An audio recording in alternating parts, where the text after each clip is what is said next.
हर काला कोट पहनने वाला एडवोकेट नहीं होता। अगर कोई व्यक्ति एडवोकेट बने बिना लोगों के केस लेने लगे तो उसे जेल तक हो सकती है। कैसे? चलिए समझते हैं। एडवोकेट एक्ट 1961 के सेक्शन 2 क्लोज 1 सब क्लोज ए के तहत एडवोकेट वही व्यक्ति है जिसका नाम इस एक्ट के तहत किसी रोल में दर्ज हो। यानी सिर्फ लॉ की डिग्री होना काफी नहीं है, बार काउंसिल में एनरोलमेंट होना भी जरूरी है।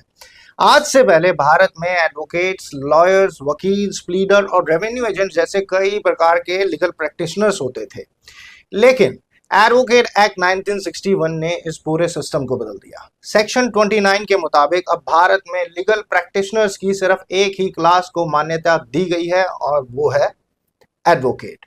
अब एक इंटरेस्टिंग बात, सब एडवोकेट जो हैं वो एक जैसे नहीं होते। इन्हें दो कैटेगरीज में बांटा गया है, senior advocate and other advocate. Senior advocate का दर्जा हाई कोर्ट या सुप्रीम कोर्ट देता है और वो भी उस एडवोकेट की कंसेंट के साथ। लेकिन सीनियर एडवोकेट्स पर कुछ रिस्ट्रिक्शंस भी होती हैं। वो सीधे ड्राफ्टिंग ऑफ प्लीडिंग्स, नोटिस और एफिडेविट्स जैसे काम नहीं करेंगे। अब बात करते हैं प्रैक्टिस राइट्स की।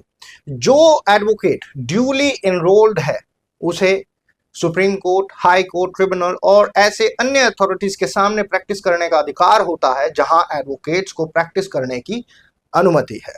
और अब सबसे जरूरी बात, अगर कोई व्यक्ति एडवोकेट के रोल में नाम दर्ज करवाए बिना लॉ प्रैक्टिस करता है तो एडवोकेट एक्ट के सेक्शन 45 के तहत उसे सजा हो सकती है और ये सजा 6 महीने तक की इम्प्रिजमेंट तक हो सकती है। इसलिए जब भी किसी को अपना लीगल मैटर देते हैं, पहले ये जरूर चेक करें कि वो बार काउंसिल में एनरोल्ड एडवोकेट है या नहीं। आशा करता हूं आप लोगों को ये जानकारी लाभदायक लगी हो। लाभदायक लगी तो मेरे चैनल को सब्सक्राइब करें, लाइक कमेंट करते रहें। धन्यवाद।